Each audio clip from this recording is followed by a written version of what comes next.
Mommy, help! Quinn came running when she heard her daughter's cries. Sammy, can you hear me? What's going on? She asked Sammy's twin brother Denny and Jake. We didn't mean to, Mommy, began Denny. Yeah, she's just too good at hiding, agreed Jake. Tell me, Quinn yelled, immediately regretting how loudly she'd done so. We were playing hide and seek, explained Denny sadly, starting to tear up. Mommy, I'm in the dumbwaiter and it's creaking. The rope's gonna break. Please get me out, please, cried Sammy through the wall. Right then, Fred burst through the door. What's going on? He asked. Sammy's trapped in the dumbwaiter, Quinn said. I told Max to board up every entrance in the house, Fred said, suddenly angry. Tell her to stay very still, okay? Fred bolted to the kitchen, where a hand axe and a fire extinguisher were encased in a glass for emergencies. He pulled the lever and grabbed the axe as the fire extinguisher clattered to the floor. Fred entered the room with the hand axe. Fred, no! Cried Quinn. Stand back, everyone, Fred advised.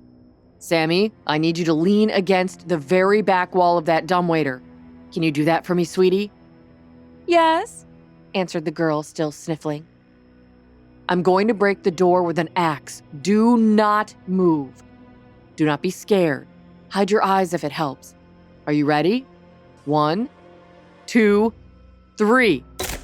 Fred swung the axe with all his might onto the century-old latch of the dumbwaiter. Sammy yelped as the fixture fell to the floor. Fred threw the door open and grabbed Sammy, who threw her arms around his neck. As soon as he pulled her out, the rope snapped with a sickening sound, and the dumbwaiter fell down, down, down.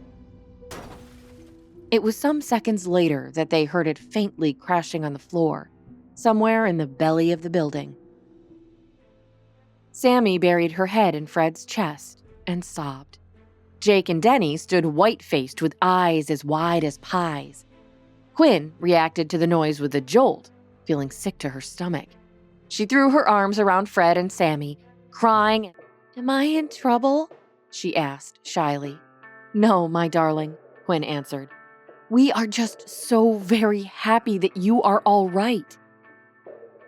We are going to board up every entrance to that dumbwaiter. I promise, said Fred. And please, please do not crawl into strange spaces you might find in this building. It's an old building and there's no telling what might happen. We just saw that. It's true for all 3 of you, added Quinn, as the children nodded solemnly.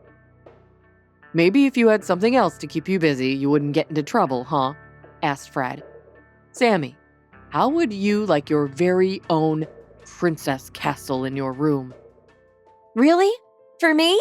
She asked. Can I have the one we saw on TV on that expensive Houses of LA show? Fred, don't be ridiculous. Those cost thousands of dollars, said Quinn. So what? It's not like I can't afford it. What good is money if you don't spend it sometime, huh? He opined, lighting the mood. Yay! Yelled Sammy. Quinn sighed. I can't have you spoiling the children that way. They need to learn to appreciate things, to earn things. Fred's face became blotchy and red. Are you saying that Jake is that? Or that I am? Of course I'm not, she continued. I'm only saying that these children need to be taught the value of money, and that it comes from hard work. Someone had to work to accumulate it, and when you just spend it all devil may care, she trailed off. I see that we have some different views about this. We should talk more about it later, Fred said. Are you two breaking up? Asked Denny. No, both Fred and Quinn answered at once. Kids, we're just disagreeing. We'll talk about it and sort it out later. Being a grown-up sometimes means having to compromise, explained Quinn, emphasizing the word compromise as she looked pointedly at Fred, who stuck his hands in his pockets and looked at the floor. Now what? Said Jake. I'm hungry. Fred looked at the upturned faces of the 3 children and suddenly smiled. "At least let me take you all to dinner, Quinn. I won't spend all that money on the Princess Castle, but I think we should all go for a nice steak. We'll make it even more fun. How about I invite Uncle Parker? Would you like that?" Parker Sinclair, Beatrice's brother, was much unlike his sister in that he was a good person and a great favorite with Jake. He also happened to be Fred's best friend. The family had met him before their trip to Dragon World.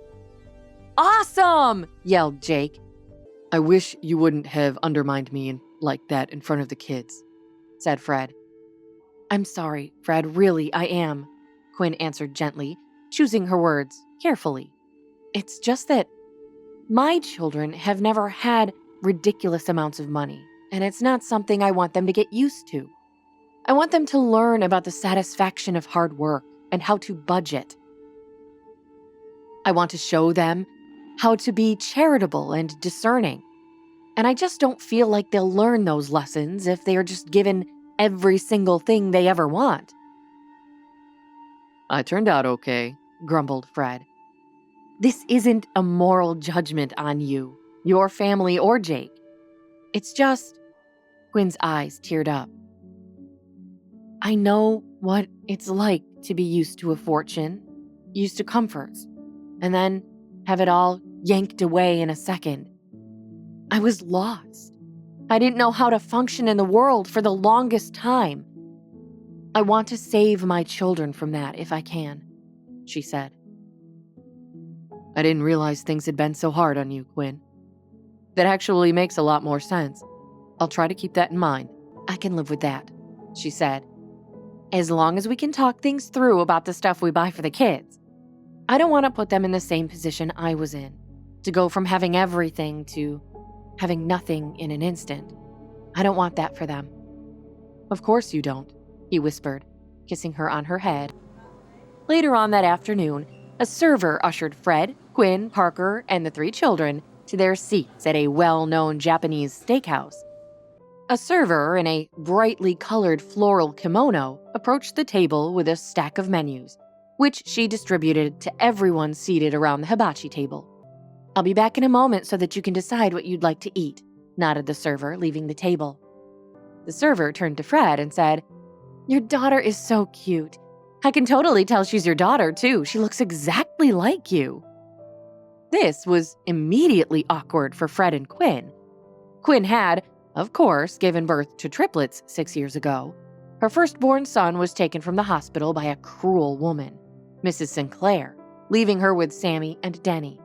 Mrs. Sinclair had been the one who paid her medical school tuition in exchange for her acting as a surrogate for the triplets.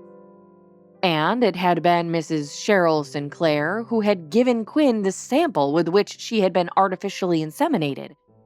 Quinn had no idea who the children's father actually was. Her face turned beet red. Sammy caught this immediately. "Mommy, you told us we didn't have a daddy. Is Fred our daddy?" The color drained from Fred's face. What would they say? Hi, Quinn here, and if you're wondering what happens next, click on the link in the description to listen to the full audio series. You can also watch the next episode here in the playlist.